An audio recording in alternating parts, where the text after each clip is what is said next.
So these are some updates that we want to talk about. So I'll talk about library services, or if somebody from the library is in here, we can have them talk about that. I'm also going to talk about the transition to Canvas. So they have chosen our new learning management system. No more Blackboard. Goodbye, Blackboard. And then I'll also talk a little bit about Grades Journey, which is a tool that you can use to port over grades from Blackboard to WebAdvisor. So to start, do we have one of our librarians present who wants to speak to the library services that are available to adjuncts? Jeanette, I am here for the library. This is Tracy. Hi. Hi, Tracy. So do you want to talk about some of the things that our adjuncts can take advantage of when it comes to the library? Yeah, sure. That's totally fine. So first of all, I want to welcome all the new adjuncts and welcome back anybody that we may have met in the past. We're sad that we're not going to get to see you face to face, but we do want to reinforce the fact that we are here. The library is operating. You can see there on the slide on your screen, there's a couple of things that we wanted to highlight. First of all, you do have your own liaison librarian, and you can follow that link to look up the list and see who your liaison librarian is. And that doesn't mean that the rest of us are not here to help you. You can contact any of us, but your liaison has a little bit of special knowledge and special experience. Oh, sorry, I've got an echo now. Yeah, a little bit of knowledge and special experience that can help you with your discipline. And then the second thing that we wanted to highlight, oh, hi, April, I miss you too. Sorry, I saw my friend April pop up in the chat there. Oh, that's so lovely. I just had to send a shout out. Anyway, so back on track. Information literacy is at the heart of our work. That is there in the slide, as you can see. There's several different ways that we can approach this. We are thrilled to be invited to speak to your classes. If you're going to have any of those synchronous or Blackboard Collaborate sessions where you get your class together, we would love to be a guest speaker in your classes and talk to your students about how they can best utilize library resources and how they can find and make good use of high quality information that may be outside of the library. We can help them with that too. The other way that we have information literacy instruction is through our recorded videos and our on-demand workshop that is through our Blackboard page. And I can put a link to that in the chat where your students can, like I said, they can work through that information literacy workshop on their own time, and they can become more skilled at finding and using high quality information. And one of the newest things with, if you are a returning adjunct and you've been around and you know information literacy, is now that it's fully online and incorporated into our Blackboard page, students can also print their own certificates. So it is completely an on-demand. They do all that on their own, and then they can just email you the certificates when they are finished. But I'm here for questions if anybody does have questions, but that's it for the announcement part. All right, so if we don't have any questions, please feel free to put your questions in the chat and Tracy can address them there. I see that our Vice President for Academic Affairs, Tom Mills, has joined us. So he's going to, kind of welcome you and say a few words. So Tom, it's up to you. And you're muted.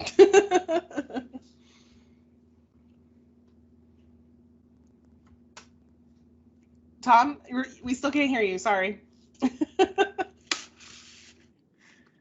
You look great. Thank you, Jeanette. It sounded great to me too. So. I love when you're muted because it gives you a little rehearsal and then you do the real thing and it's like, I've done this before. So thank you, Jeanette, and thank you everyone for coming tonight. We're really glad you're here with us. We're going to try to make this time very meaningful. And I just want you to know we really appreciate what you do for our students and how you change people's lives. And we know it's not always fun, but I know there's some good self-esteem paychecks that come with this job. And so just know that we're in there with you, and we're here to help you any way we can. I did want to just give the standard reminder that, you know, meeting deadlines and following procedures is extremely important, because when, you know, those things are in place, it tends to have a negative effect on other colleagues on campus, on students, and there's a real domino effect when people don't follow procedures or turn things in on time. I just want to urge you to do that, and based on the fact that you're here, you're probably not going to be one of those people anyway. So, no, so everybody's thanks on in advance for that. And All then we are also, I would just like to ask everybody to, you know, we're still in a tough time, a lot going on in the world. And so just try to err on the side of compassion with your students every way you can without sacrificing academic integrity. But there's you know, just let's try to be as helpful as we can. And then last of all, and then Jeanette will probably talk a little bit more, she might talk a little bit about this. This will be our last semester of Blackboard. We are going with a new LMS Canvas, and that conversion will start this summer. And some faculty, honestly, I can't remember adjuncts, but I know some faculty are going to get access to start working in Canvas as early as March, and Jeanette will keep you abreast of when we can make that available to you all. So that's what I have. Thank you for your attention and being here, and you're in good hands with Jeanette and Tara, and so you guys rock and roll. All right, thank you so much, Tom. So you actually set me up perfectly to talk about the transition to Canvas. So you can see here on the slide. So like Tom said, the training for faculty will begin March 2021. And then all coursework will be transitioned from Blackboard to Canva by fall 2021. It'll actually start in March. Additional communications about this transition will be sent to you starting this month. And the college has signed a 5-year agreement with Canvas. If you have been to any of my seminars or any of my Blackboard boot camps, you know I have been singing the praises of Canvas since I could breathe. It's a really great LMS. It is very intuitive, and it is drag and drop. So I really appreciate that. And so if you were frustrated in Blackboard about, when you wanted to change something, you had to change it in 3 separate places, that's not the case with Canvas. You can just move things.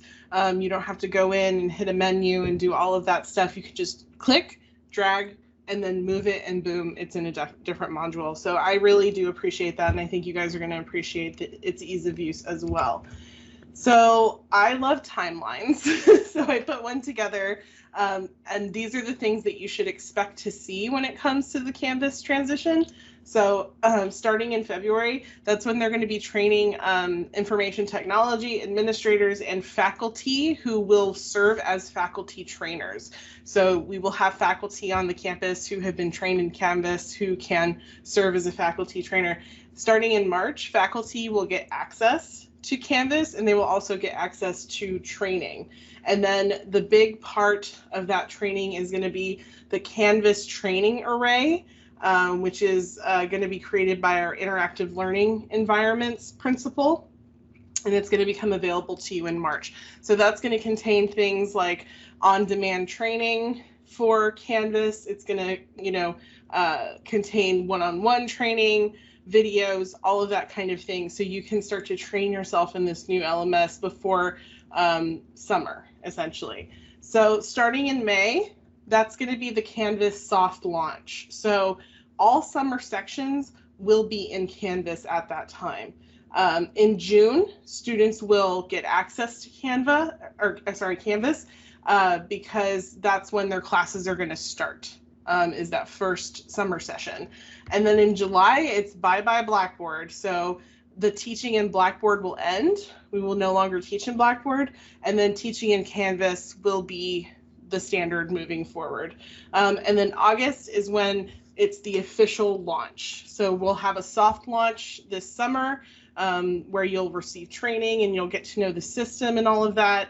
And then the official launch is in August. And then from then on, you know, hopefully we've got it and we'll have fewer issues.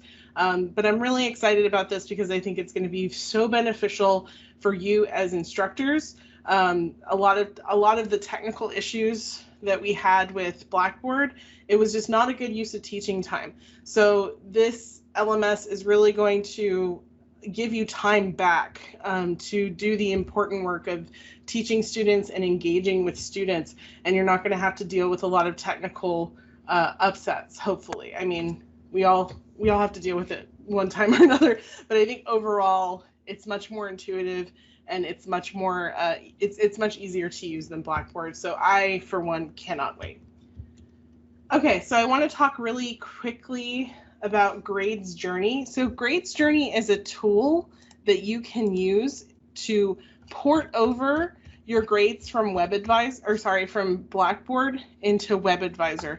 It is an optional tool. So say you have a class with 10 people and you don't necessarily feel like going through all the steps for Grades Journey, you could go into WebAdvisor and just input your grades. But this is really for if you have a class of 25 students or more, or if you have like a mega section of 100 students, and you know, putting in those grades by hand can be quite taxing. And once again, it's not a good use of your time. You know, you should be spending that time doing other things. And so this is just trying to give you some of that time back.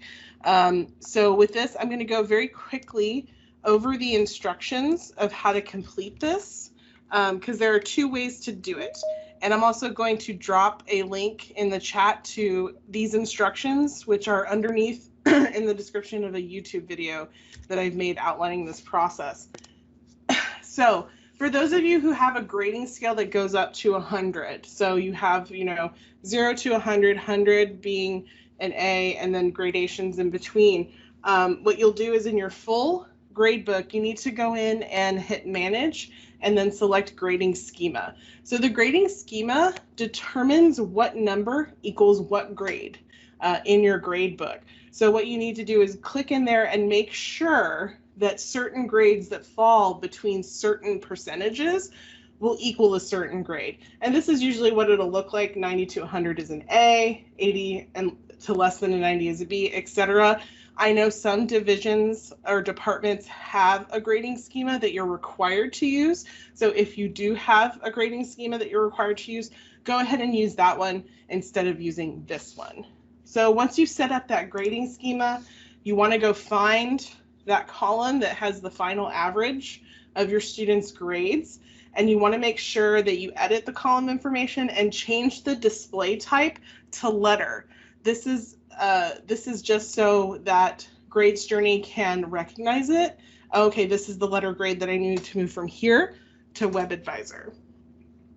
And then once you've set the primary display to letter, you want to set it as an external grade. And this is what tells Grades Journey, like, hey, this is the column that I want you to transfer over to WebAdvisor. So once you've done that, you'll set it as external grade by clicking that gray circle and setting it as an external grade, and there will be a green check mark that will appear in the column, and that tells you that's your external grade. Once you're done with that, you'll click Manage, and then you'll click Grade Approval and Transfer, and you'll click OK. And once you do that, you will receive an email saying, like, it'll tell you that your grades are being transferred and that the process should take no more than 30 minutes. So, you know, step away, get a cup of coffee, take a walk, you know, pet your dog or whatever, and then you can come back to WebAdvisor and see that your grades have transferred, hopefully. So if you have problems with that, call me. Let's see. So, okay, for those who have a different grading scale, so I know some of you have grades that are based on points. So, you know, 3,000 is an A. The grade schema doesn't really recognize that. It's like, what is going on? I don't understand. So for this, if you still want to use Grades Journey, you have to create a whole new column. You have to set the display as letter. It'll ask you how many points it's worth. You just put in 100, so it will allow you to make the column, but it doesn't really matter. And then you'll hit submit. After you've created this column, what you'll do is you'll actually go in and you'll put the letter grade for each student. So it's like A, B, C, whatever, like whatever the letter grade is. Now what you do is you set it as external grade by clicking that gray circle on top of the column. So you set it as external grade, once again, to tell Grades Journey, this is the thing I want you to grab. And then you do the same instructions as before. You hit manage, you hit grade approval and transfer, select OK, and then you'll get that email again saying that your grades are being transferred, and it should take up to 30 minutes. So I've put this in the chat. There's a link to a video and the instructions that you can find there. So that leads me to the end of our general adjunct orientation. So I'm going to take all of the returning adjuncts with me. So I'm going to drop that link in the chat right now. Go ahead and do that.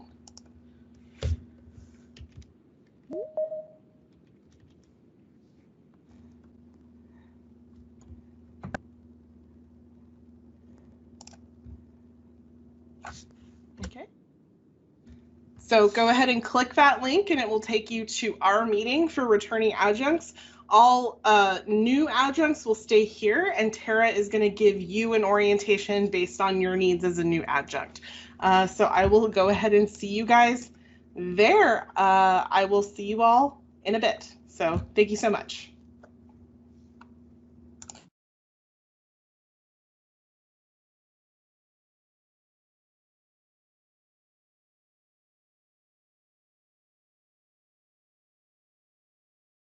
You're muted, Tara.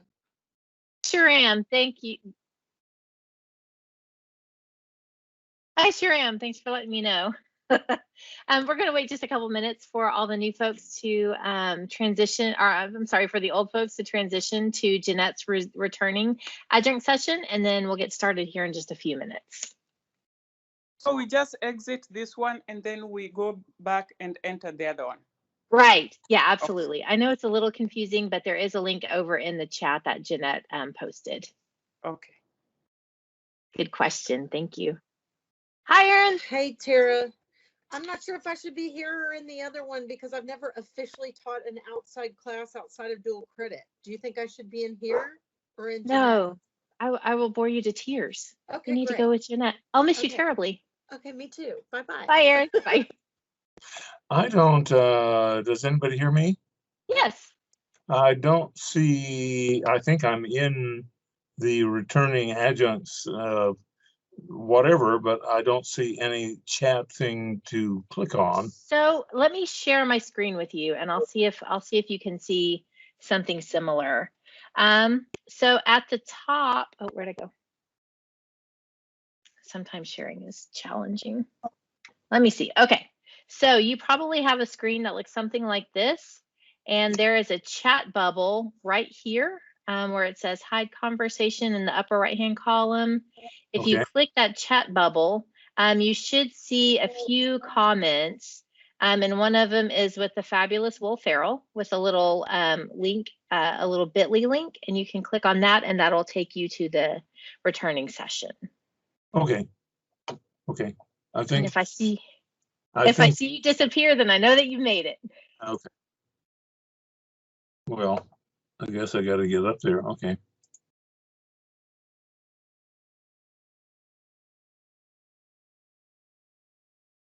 Well, can you still hear me? I sure can. Well, I just have a blank screen. How do you want to join your team's meeting? Yeah, then you can let me click too and see if I can totally bend the universe. Let's see. So you can click on open your Teams app. It should be the third option there. Okay. Well, nothing's happening. The other thing you can do is copy that link, like right click and copy it, leave this meeting, and then paste it in your browser on your internet. What link am I? There's that little bit.ly that's right above Will Ferrell's picture over in the chat. Well, gotta get out of here. Then let me see if I can get out of here. Yeah. Well, now I'm out altogether, I think. Oh, you're still here. Now I've got Outlook Mail. I'm unable to join the other meeting. So there is a little link right here. I'm going to highlight it again, and I'm going to put it in the chat again, so that it's just easy, because sometimes things get lost. So I'm going to put it down here.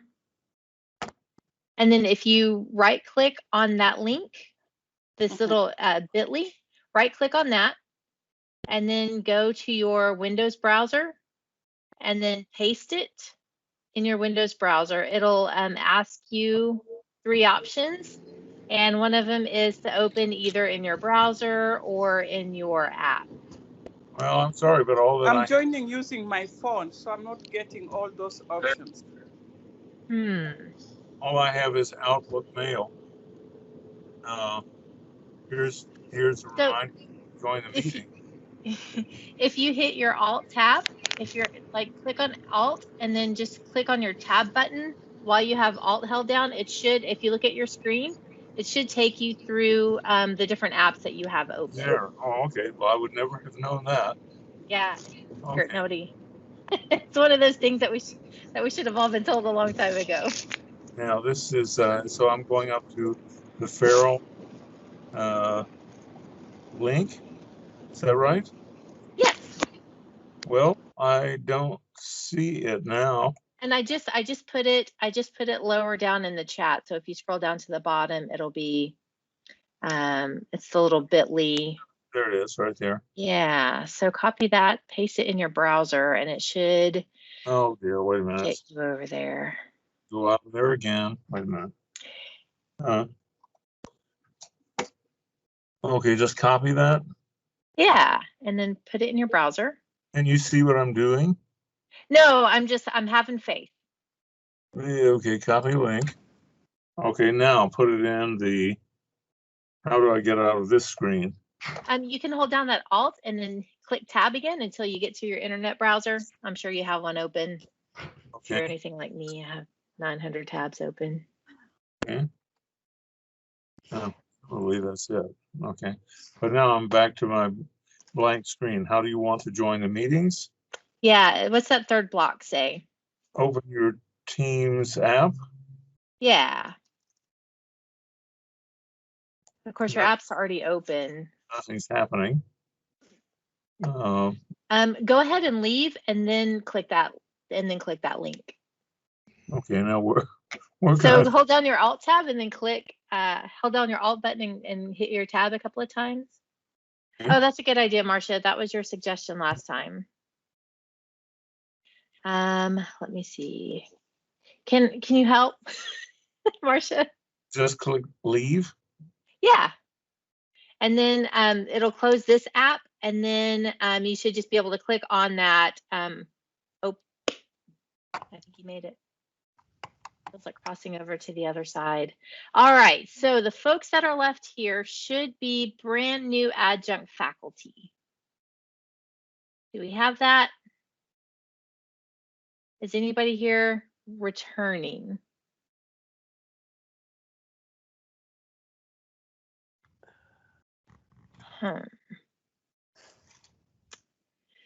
You know that other people are making it, so I'm not sure what the issue is. Welcome, Afra. We'll go ahead and so what Marcia is going to do, she is our amazing admin assistant with the humanities department, and she is going to send the link in Outlook so that you'll be able to leave this, because I think part of it is that you have this app open if you're returning. So you'll go ahead, click leave. She'll send you well, don't leave yet. Make sure that Marcia has everyone. And then once Marcia confirms that she has everyone's email sent, then you can click on that link in Outlook, and it will, you can leave here and then go back in just like you got here the first time. This is always a little bit tricky whenever we transition. So I think we have a better plan for next time. We're like, we'll try it again this time now that everybody's more familiar, and they haven't been. So we're learning. That's what this year's been about.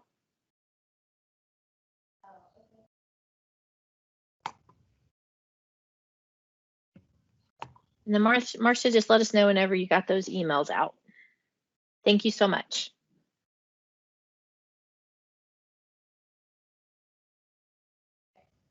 Okay, Marcia's done. So you check your email, make sure that you have a link from her, and then you should be able to leave this meeting and click there.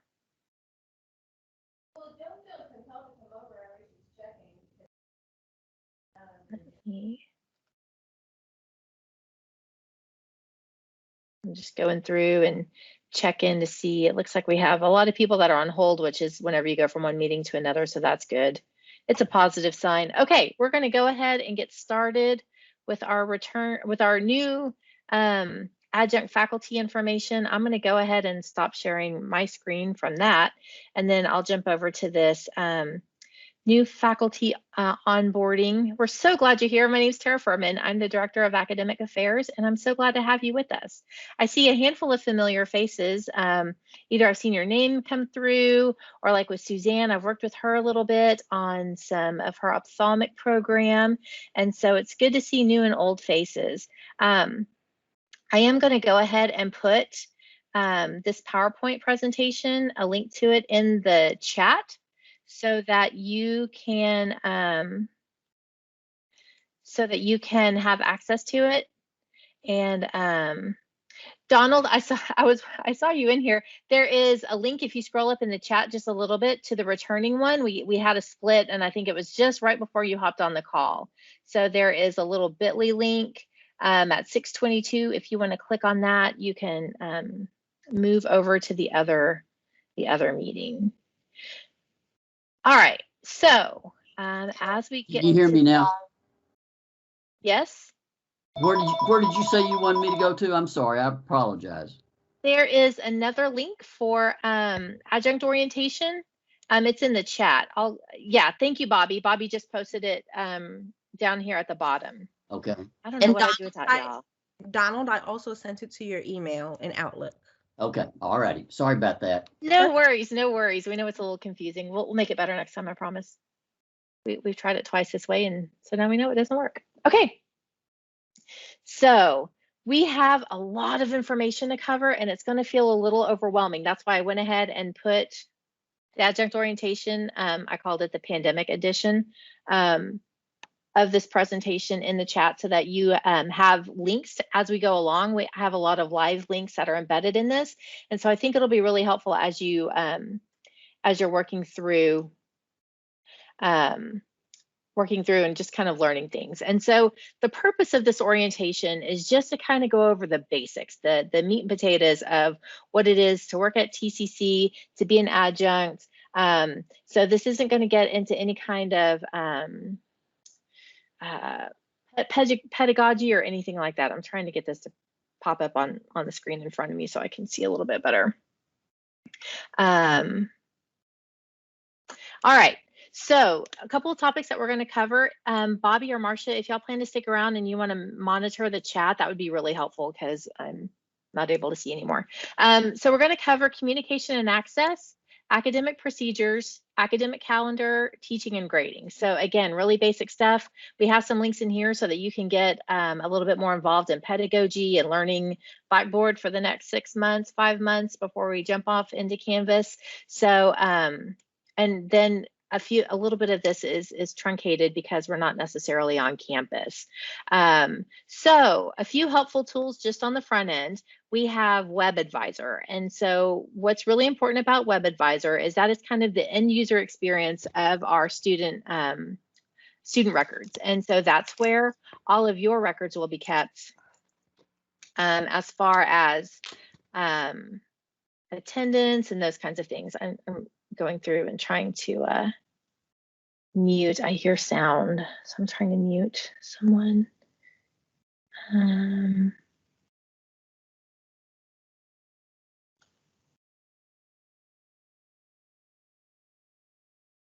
Okay, so it's the end user experience. That's where you're gonna log in attendance. That's where you're gonna have grades land at the end of the semester.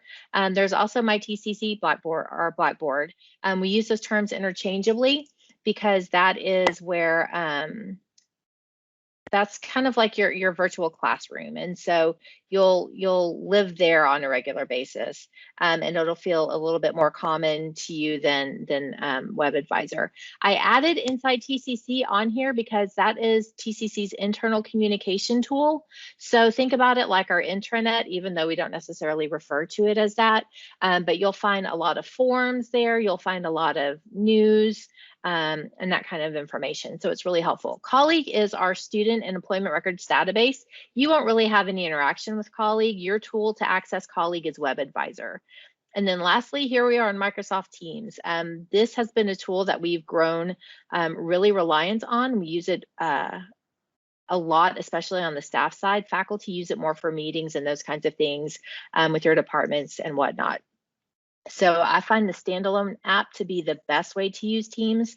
It seems to be a little bit more streamlined and those kinds of things. There may be some technological issues with some Apple products, but I don't do Apple, so I don't really know. Okay, so we talked a little bit about Web Advisor and Blackboard. Both of these give a little bit more information as to what they do. So again, Web Advisor is kind of the backside of Colleague. You can find your Colleague ID, which is also called your employee ID. You can certify rosters there.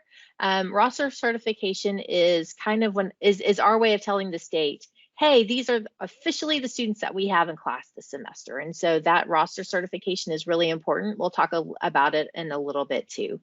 You'll take attendance in Web Advisor because that is an official record. And that's where you'll also find the final exam schedule and all of our other calendaring functions. Blackboard, again, that's kind of like your virtual classroom. That's where your gradebook lives. So understand that your day-to-day gradebook happens in Blackboard. It does not happen in Web Advisor. It's a lot of paperwork when it does. And so we want to make sure that those day-to-day grades are happening in Blackboard. That's where you'll engage with students. That's where you'll grade assignments, make announcements, and that kind of thing. So one really interesting thing that we have going on right now, and that we have for as long as I remember, is that we have 2 employee accounts. You have a network login, which is kind of driven by Windows. It gets you into Outlook and all the other Microsoft tools. And so that is kind of your primary employee login.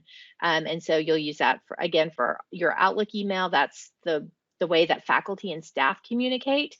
And it'll look something like firstname.lastname at tccd.edu. If you're named John Smith, chances are you're going to be firstname.lastname and a series of numbers at tccd.edu. So that's where most of your administrative work is going to live. So to make things a little more interesting, you're also going to have a Gmail account. And so that Gmail account is kind of where students live. And so all student email accounts are something like, we'll pick on John Smith again, john.smith505 at my.tccd.edu. And so students don't necessarily know to differentiate between the my.tccd.edu accounts and the tccd.edu accounts that are, kind of our primary thing.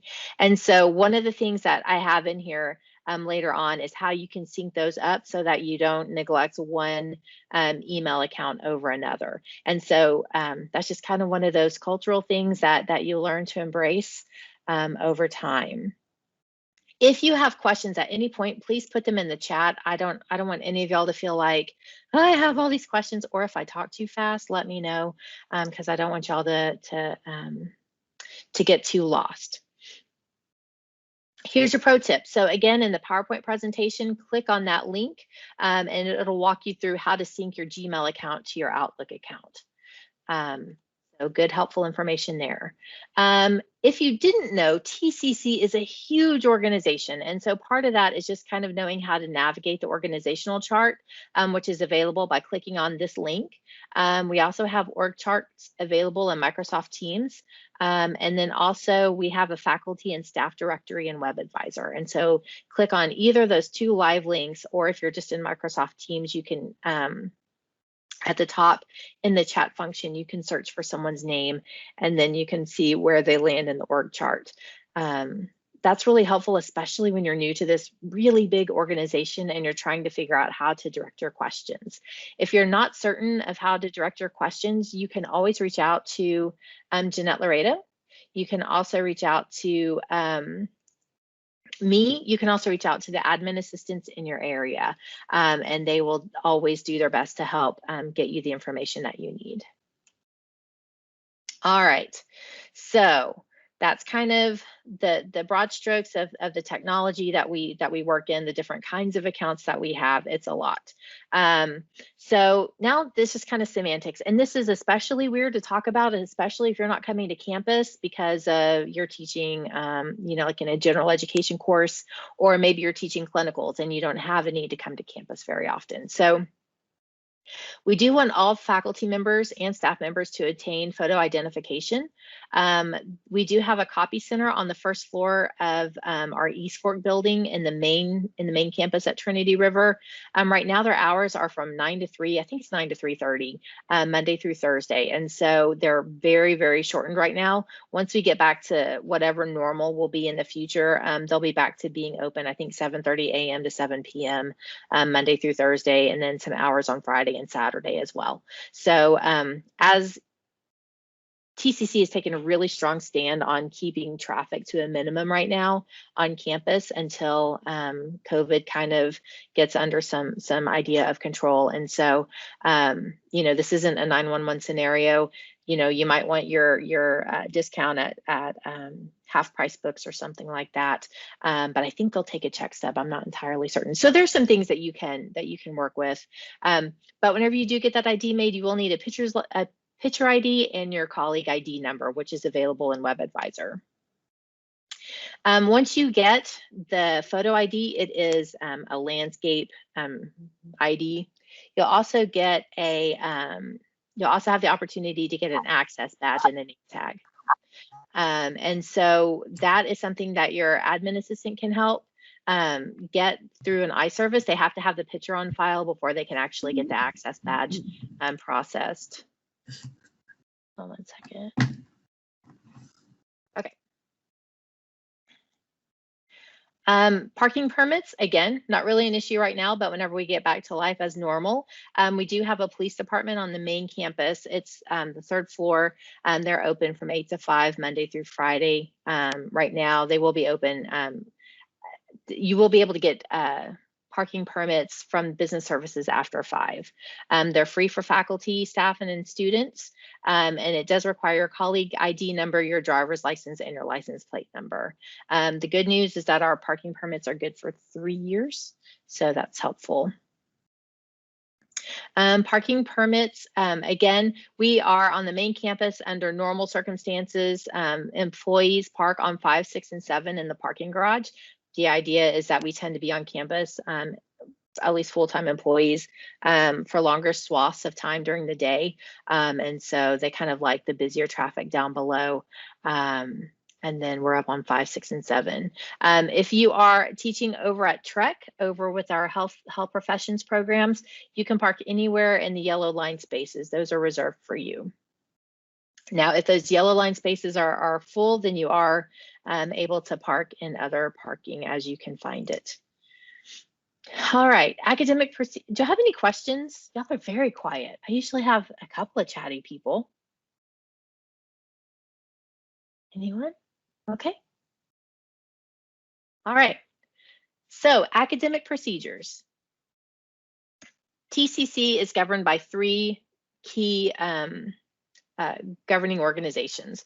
The first is U.S. Department of Education. That is kind of whatever comes across through federal regulations, those kinds of things. You might have heard of Title IX most frequently. That always tends to be a hot button issue. As you work in higher ed, you'll hear a lot. We'll have a lot of compliance training for you dealing with Title IX, among other things. SAC-COC, that is the Southern Association of Colleges and Schools Commission on Colleges, which sounds redundant, but it is our accrediting body. And so basically they will be visiting us in 2024, which means that we are ramping up for their visit here in 2021 to make sure that we are in compliance. We actually just had a visit from them for our substantive change because our dual enrollment programs are growing so vastly that every 5 years we have to provide a report on things that have changed, and so they will come and do a visit just to make sure that things are going as they should, and that in the instance of dual credit, that those classes that are happening at the high school or for high school students are in alignment with our traditional college classes. And lastly, at the state level, we are governed by the Texas Higher Education Coordinating Board, and so they provide a lot of our state guidance. So chain of command is just kind of a good thing to know. Our adjunct faculty are supervised by the department chairs. They are the closest to adjunct faculty. They know the most about the disciplines that our adjunct faculty teach. And so they will always be your first line of inquiry whenever like an issue comes up, a concern comes up. We know that sometimes you're just going to have maybe a student you don't click with, and that's not a fault of yours. That's not necessarily any reason why that happens. Just sometimes people don't click, you know. And so your department chair is there to kind of talk to you or to your student, maybe get y'all together, work things out. If you run across an issue and you're just like, this feels kind of funny, then your department chair is the first place that you go. And then from there it goes to division dean, the vice president for academic affairs, who you just heard from, Dr. Mills. Our campus president is Dr. Madison. Our chancellor is Dr. Giovannini, and then he answers to a board of trustees. So that's kind of how we run things here. Academic calendar. This is really really good information just to kind of know where to find the academic calendar. We talked a lot about Web Advisor, and so if you click on this link here, it will take you to all the calendars that TCC uses. Which is kind of bananas. I'm gonna unshare my PowerPoint presentation really quickly because I think it's worth talking briefly about these things. Let me see. Let me share the screen.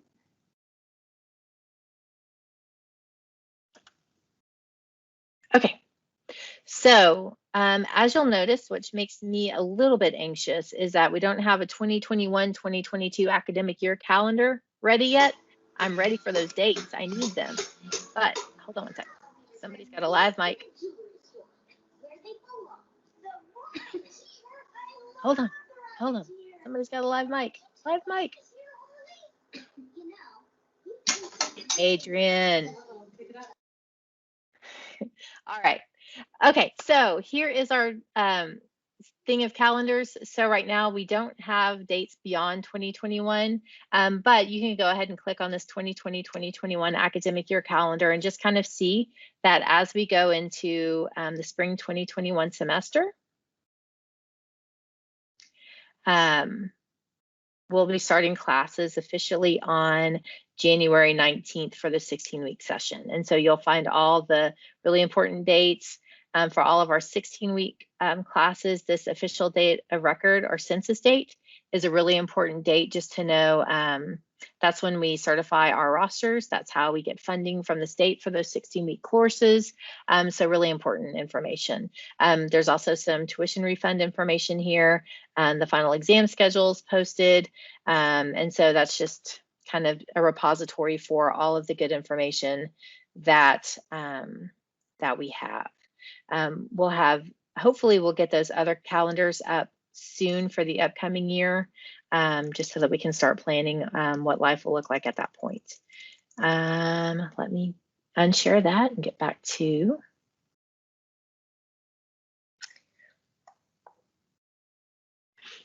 Okay, so that's where the calendar is. Again, 12th day is census date. You certify those rosters around the 12th day. Sometimes that little button that pops up in Web Advisor happens maybe on the 13th or 14th day. So just know that it may be late, but it'll come. And so just keep an eye out for it. And then again, we looked at that calendar. It shows when refunds are prorated. The only way that a student gets a 100% refund is if they drop your course prior to the first day of the class. The last day to withdrawal is during a 16-week semester course is during the 12th week. Usually it's on the Thursday of the 12th week, but it depends on if there's some holidays in there.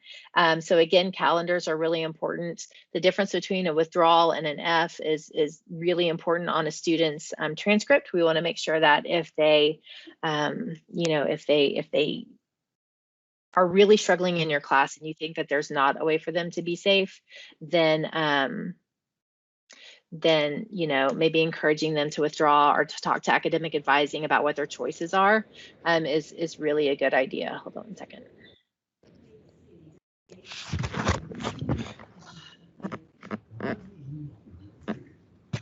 Okay. All right. So drawing is important sometimes, and if this is your first time to ever teach, you're going to have some tough conversations and maybe you don't know how to have them.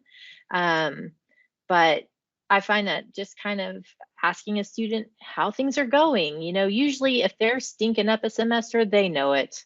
And so they can usually fess up pretty quickly about, wow, I really struggled on this. And, kind of have some conversation from that lens of, hey, tell me what's going on.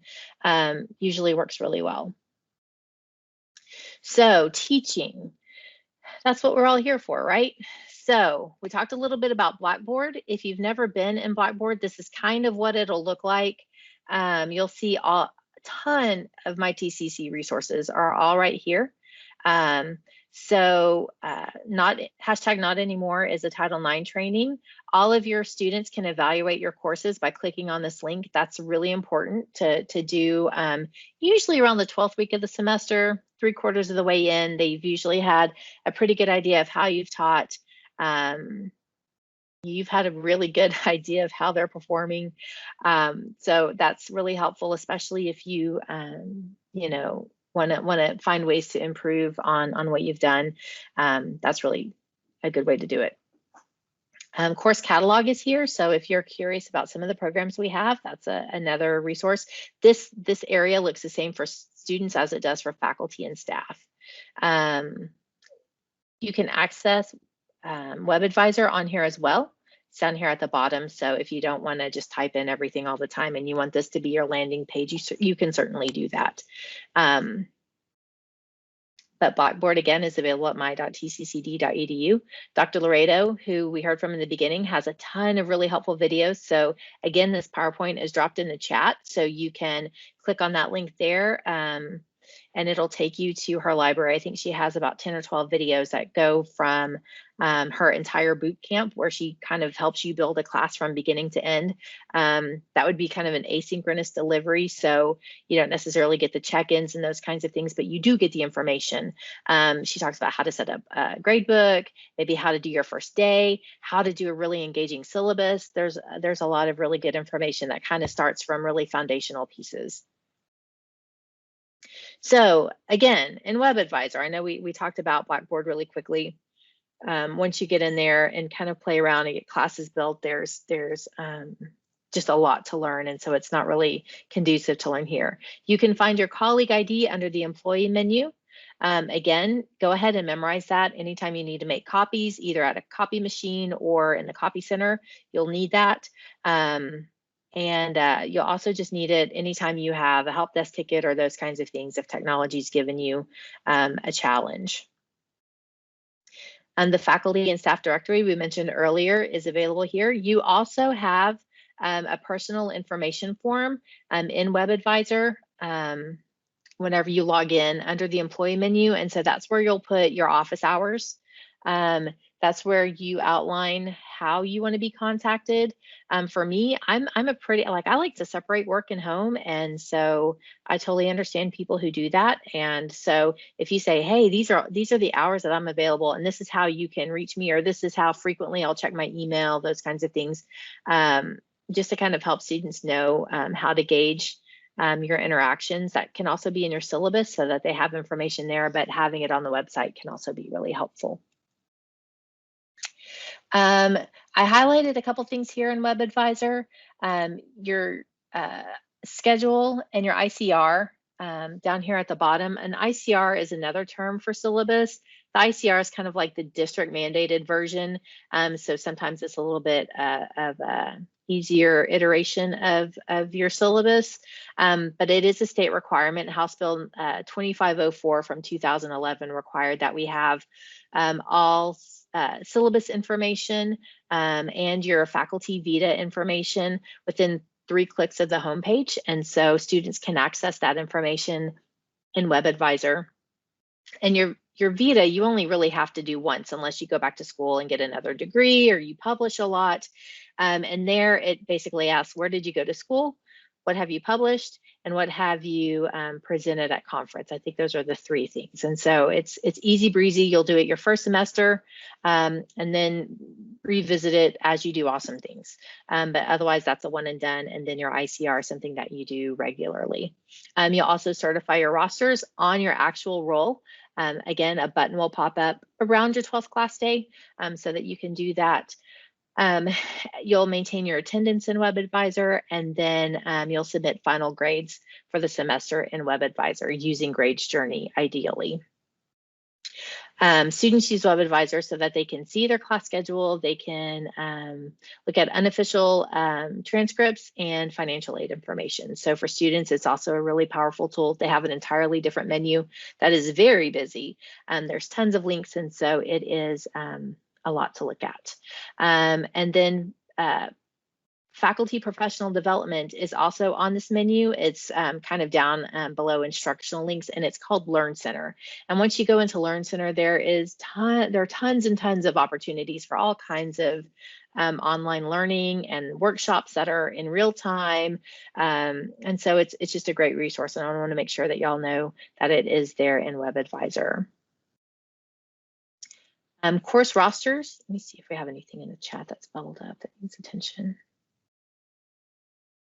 Okay, so course rosters are found in WebAdvisor. So you'll have kind of a roster in Blackboard, but that is not the official roster. The official roster is in WebAdvisor.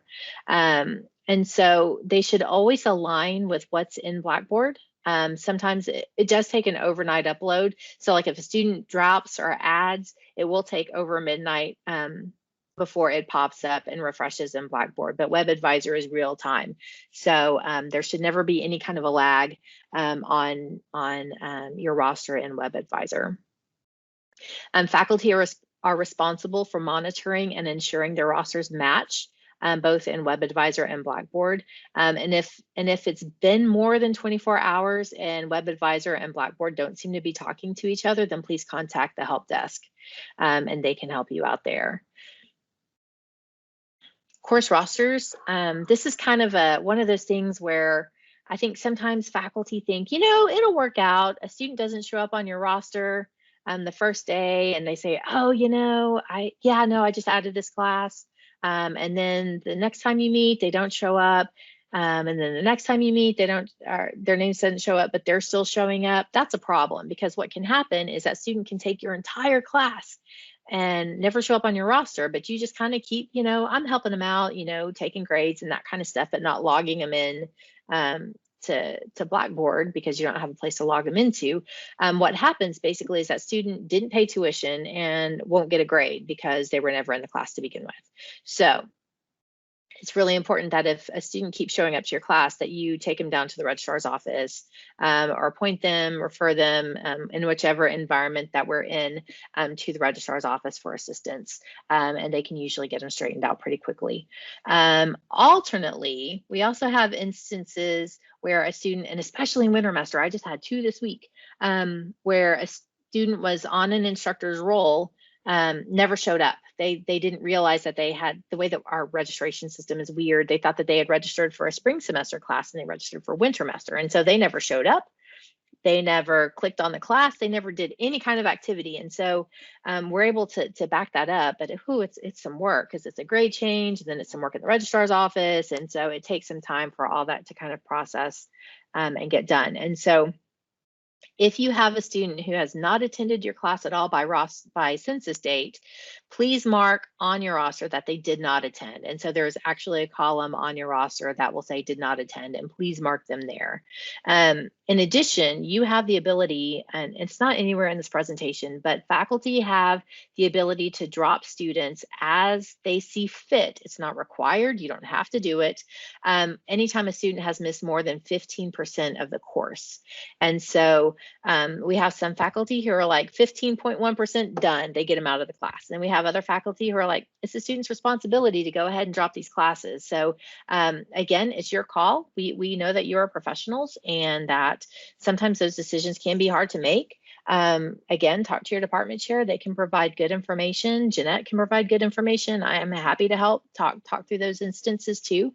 I would encourage you to be consistent. So if you do it with one student, try to do it with all students. Sometimes we get into some trouble whenever we're not really consistent in what our practice is. And so that's just kind of a word of encouragement for you.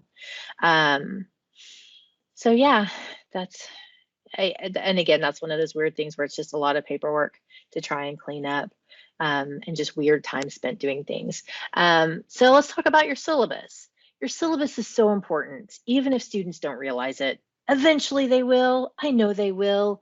You're going to have like what's expected. Expectations are so important, especially right now. We want to make sure that we are communicating to these students and that we're laying out exactly what we want from them and that we're reinforcing that over time. We also want to make sure that we're clear in, deadlines, whether or not we'll accept late work, what late work looks like. Do we do extra credit? Do we not? Those are all your decisions to make. And there's reasons to say, yes, do those things. And there's also reasons to say, heck no, don't do those things. And so again, it's your professional judgment. I will say in that link earlier that for Dr. Laredo's references, she does have a way to kind of break up your syllabi and make it much more engaging. I encourage you to take a look at that, in the few days before the semester begins. I know this is crazy timing. And then just remember that your syllabus needs to be available in, as an ICR, just kind of the broad strokes in WebAdvisor, and then in Blackboard for your students to use, because that will be where it really lives. One, we're just kind of giving students an idea of what your class will look like before they ever register for it. And then the other one is to is so that students can be in the class and see what they're doing in there from day to day. So we got the first day of class coming next week. It's going to be here before you know it. And so I do want to encourage you, if you have the ability and the time in your course, to just spend some time letting these students get to know each other. I would encourage you to make them turn their cameras on, make them turn their mics on if you want to have some engaging time. If you have a way to do breakout rooms, depending on which kind of system you're using. One of the reasons why we're getting away from Blackboard Collaborate is I don't think it has that functionality. And so, but there are ways that you can kind of set them up into groups so that they can get to know each other. But especially right now, especially when we are so far apart, like sitting here talking to a group of folks who are new and who aren't asking any questions, sometimes it's a little lonely. So do reach out and just kind of make connections with your students and have them connect with each other. Go ahead, review that syllabus, spend some time kind of,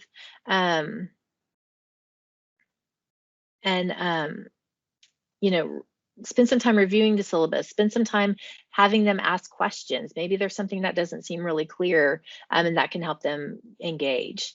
The Chronicle of Higher Education has a few tips on how to engage students on the first day. That was pre-COVID. So they are kind of a little bit more in person, but they can be adapted to a virtual environment. And then I also added a link to the New York Times. They posted something in August, which is a little bit, it doesn't really delineate if it's K through 12 or higher ed. So there's some working there that you can do. But in that New York Times link, there was also a piece that talks about graphs.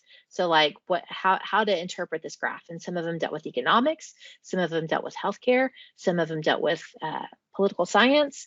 And so there was a lot of really neat interactive tools that I thought would be really interesting to kind of pull into your courses. Again, you have the PowerPoint, you're able to go ahead and click on those live links and check that information out. So we're in this weird COVID world. Most of you will be teaching asynchronously. It's really important to know that even though you're not meeting at the same time, do try to have some kind of an activity every week, be it a discussion thread, be it an assignment, where students have the opportunity to engage. And that's how you measure attendance. Attendance is critically important, especially for students who are on financial aid, because our financial aid office wants to make sure that students are attending. If a student withdraws from class, then there is a chance, or just stops going, and we have to figure out that they aren't coming back. Then there is a chance that the student might have to pay money back to the federal government, or they might not get an additional disbursement in their aid. And so it's really important that we manage that, because as an institution of higher education, we can lose access to Title IV funding if we're not really managing attendance. So at first it seems like, oh, it's not such a big deal, but really it's a big deal. We want to make sure that we're taking care of that.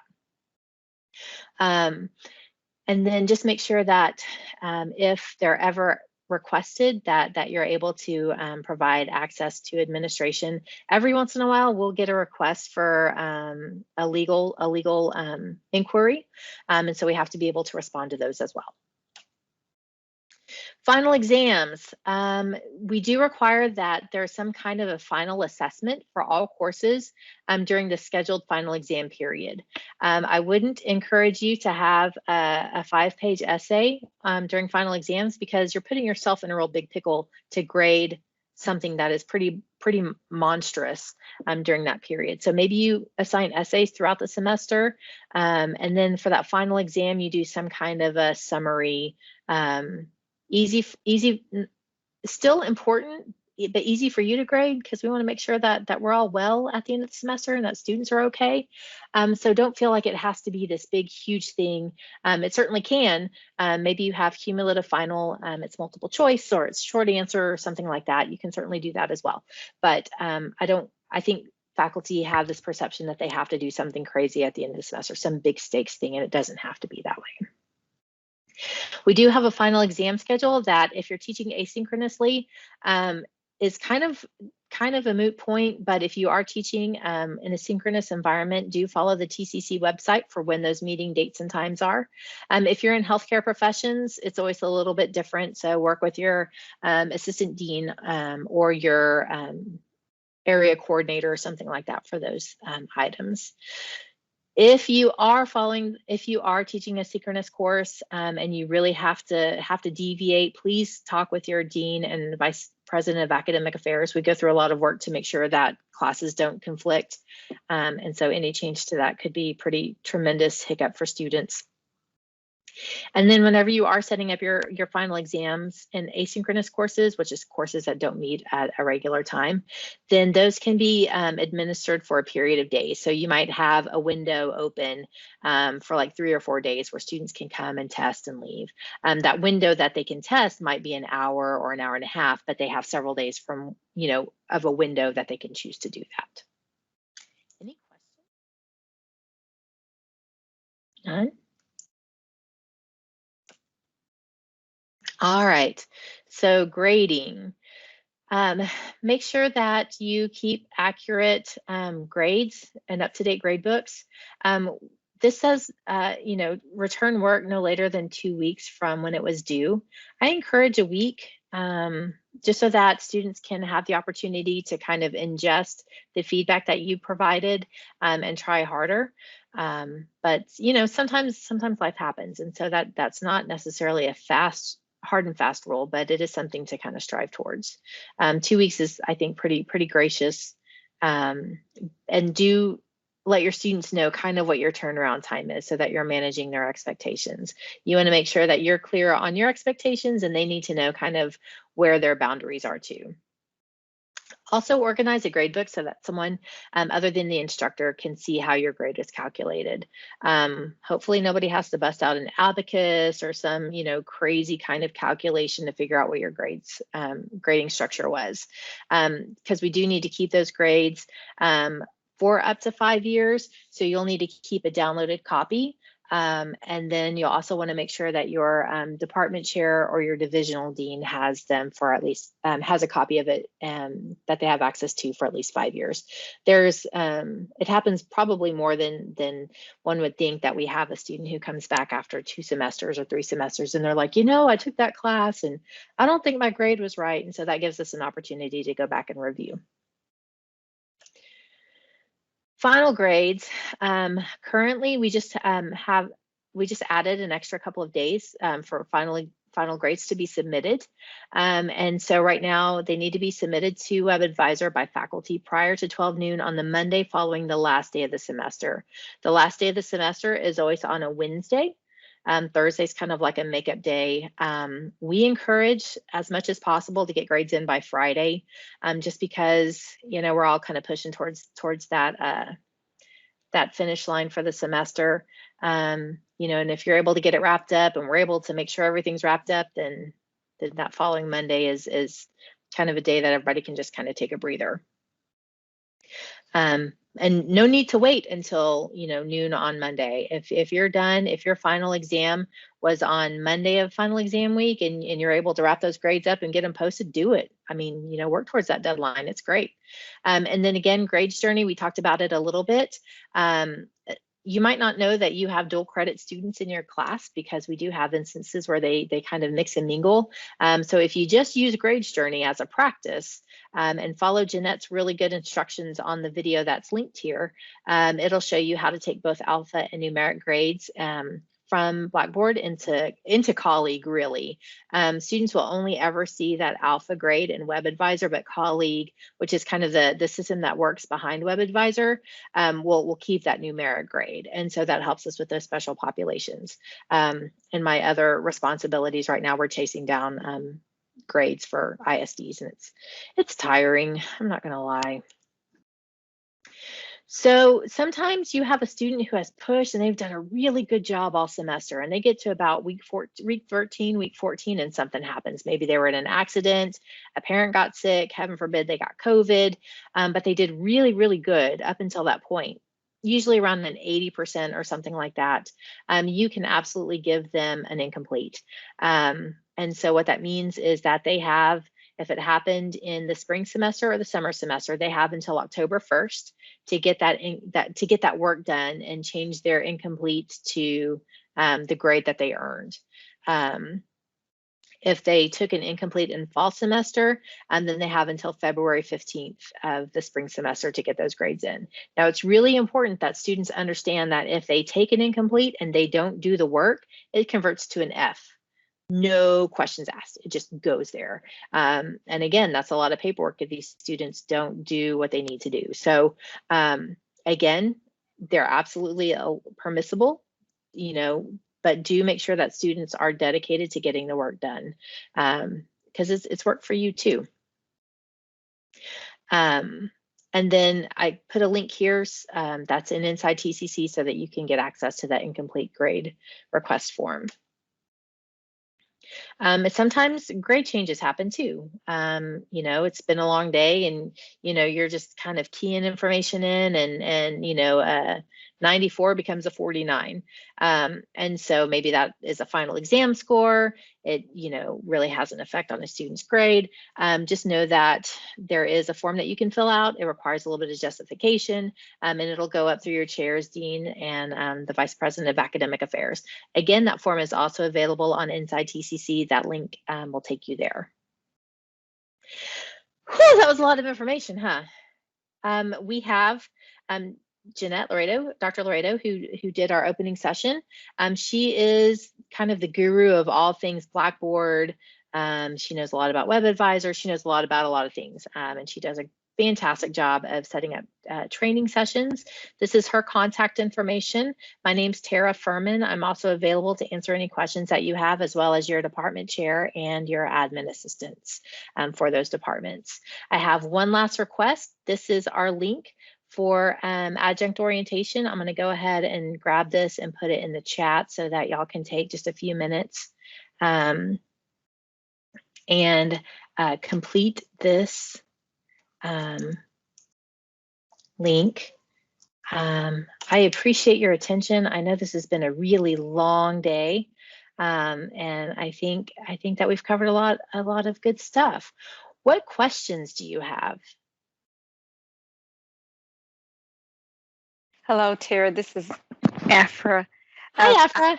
I was going to go ahead and unmute myself instead of putting it in the chat. No, that's great. I know that you gave Dr.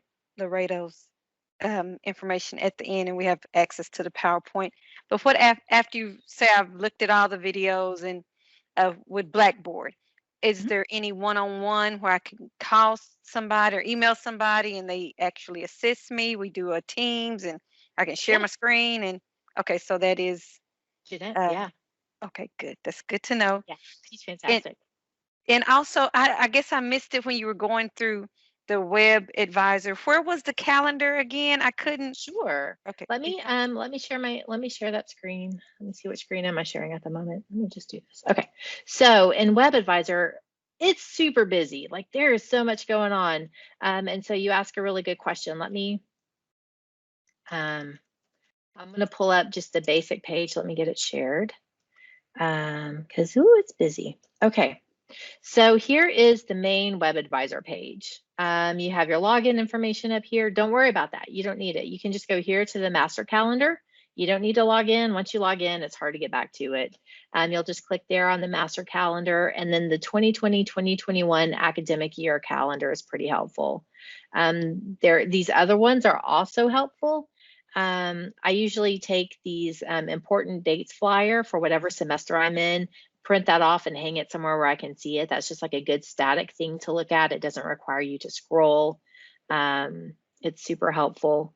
But yeah, the academic year critical dates will show you kind of like when a semester begins, when it ends, and it covers a 3-year period. And then the final exam schedule is here at the bottom. Does that answer your question? Yes, I think I was logged in and I never could find. So it is before you log in. It's yeah, right. Yeah, that's a good question. And also the directory guide, you don't have to log in for that either. It's right here on the main page. It doesn't require any of your information. And then this HB 2504 that I mentioned, that we have to be within 3 clicks of the home page. That's where your VITA, your curriculum VITA information, your ICR information, information about your textbooks, and all that kind of stuff will populate there. I'll do just a quick demo. 2021 spring. It does take 2 seconds to load. I have a favorite faculty member that I pick on for everything. If any of y'all have ever had the pleasure of meeting Chad Woolley.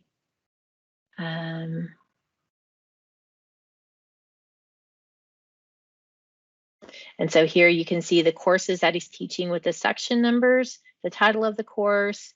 You can see his, so again, we interchange syllabus and ICR, which books are required. He doesn't require any books. The curriculum VITA information, again, really basic stuff. You can see some of his, the summary of the appraisal information. So he hasn't even started the class yet, I think, and he already got a 4-star out of 28 students. One's already posted that. And then cost information, and then these other fields are pulled from some other place. I'm not entirely sure where those come from. So yeah, Web Advisor, ton of great information. What other questions? I have one more question too. Yeah, sure. Just to understand it, you having 2 email addresses. So you have this Gmail, my.tcu, tccd, I'm sorry, .edu, and then the other one that's the more with the Outlook. So are the students emailing you on one? That's the one you're giving in your announcements, and you're communicating with faculty on the other one, and you have to link them in that you it's in the PowerPoint, the instructions on how to link the two, so you won't have to go between checking two emails. Right. So I know some faculty who prefer to keep them separated, and if that works for you, then absolutely. But I know for me, because I don't teach, I still have this weird my.tccd.edu email out there, and so I don't make it a practice to check it. So I just have it pushed over to my Outlook email. But yeah, there's a link. There's a little starburst, and it says pro tip, and so click on that pro tip, and it'll show you how to move your Gmail to your Outlook. Okay, but some people just leave them separate. Mhm. Okay, but the students will communicate through the Gmail. Yes. Yep, because that's what Blackboard points to. Okay, thank you. Yeah, you bet.